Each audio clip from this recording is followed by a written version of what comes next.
Soomaaliya maanta waxay u tahay maalin weyn oo taariikhi dadka ummadda Soomaaliyeed dhaxaltii inay caalamka ku wada tahay waxaasna faqriga u geeyay inay badda ku dhimay waa ogtaa faqriga u geeyay maanta inay faqriga tuurtay oo loo soo saarayo shidaal oo wadamada qaniga ay ka mid noqdaan oo ay mataqaanaa cid walba canuga dhashay lacag loo qori doono oo adigaan ay hortaagan lacag aad adigu fiirsato aad heli doonto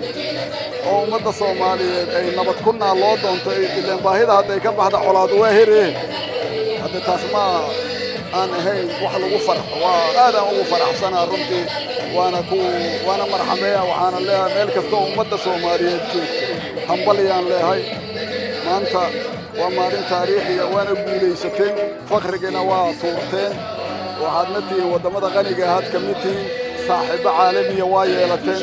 marka mustaqbal wanaagsanaan leh ummadda Soomaaliyeed waa jirtay mustaqbalka wanaagsan iyo jidada maanta taagan walaga yaabaa suurtagal ma tahay khilaafaadka jira saameyn ay ku yeeshaan maya khilaaf weyn ma jiriyo khilaafaadku waxuna ku jireen waxaad ogtahay mudane madaxweyne Xasan Sheekh dawladda hadda jirta isagu xildhibaanadeeda sooma qori sooma og yaa xilligii farmaajo alla soo saaray xildhibaano una soo xulin asagu ayuu madaxweyne ku naqda Soomaa markuu ku naqday barlamaankii Soomaaliya oo dawlad goboleedyada ka wada yimid oo ay Soomaaliya u dhameed oo aqal sare iyo aqal hoose ah ayaa waxay sameeyeen waxay ku dareen muddo hal sana dastuurkina waxay ka dhigeen dastuur dhameystiran waxayna go'aamiyeen in dadka Soomaaliyeed ay doorasho qof iyo cod u dareeraan intaas mar haday dhacday wax khilaaf oo jira ma jiraan maxaa yeelay waa la isku raacay waa loo codeeyay waxaan loo codayna kuma jiraan laakiin waxa jira banaanka taagan oo madaxdii hore ay ku jiraan yaa waay farmaajo kamida Sheekh Shariif kamida wasaarayaal Shariif waa horta xildhibaan farmaajona waa xildhibaan soo ma ogi dadkii meel mariya waay arrimahan aan ku sheegay dadkii meel mariya waay marka adigu fiiri hadda microphone-kan inaad haysama inkiri kartaa yaa inaad adigu microphone-kan haysama inkiri kartaa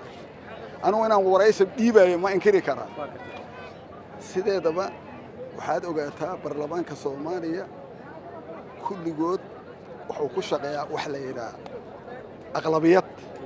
yaa mar hadduu marka aqlabiyad ku meel mariyay waxaas ma taqaanaa asoo awood u lahay sharciyadna oo u heystay adiga mar allaala wuxuu go'aamiyo intuu sharciyada haysto taasa ummadda Soomaaliyeed ku dhaqmay laakiin mucaaradku waxay halees ka dhigtay 15 way maxaa dhici kara aragti aan siyaasi aan ka jira aan 15 May qofka ka hadlay wuxuu is-ilowsiiha oo meesha ka saara in wuxuu qabtay yaa oo shay oo asagu qabtay oo barlamaan hadduu xibin barlamaan yahay oo shay qabtay oo horta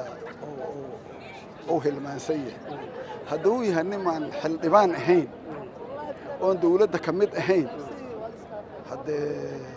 wuxuu u baahan yahay ninkaas oo imbishina qaba kara waa nin imbishina oo xil ka maqan yahay marka hadda waa dhihi kariyaa waa jeclaalahay inay xilligaas uga soo hormarto sanadku culays waa ku naqa kariya ninkaas oo kale lala yaabi ma laakiin qofka xildhibaanka ah oo asagu wax meel mariyay arrintaas hadda asiga waxaad u qabsan lahayd ma adiga kugu qabsan yaa adiga xildhibaan ma ihid Sooma wuxuu ku aad asiga oo meel mariyay hadda taageerto maxaad u taageerto ma ku dhigi kariya marka saas waa aad u maasantahay aad u sharaf shirkadda Somnet waxay ku diyaarisay xirmooyinka adeega mudnaan oo si gaar ah ugu jaango'an jeebkaaga iyo baahiyahaaga kana kooban internet kaliya ku hadal kaliya ama internet iyo ku hadal wada socda hel mudnaantaada oo hadda garaac xidig 870 afar gees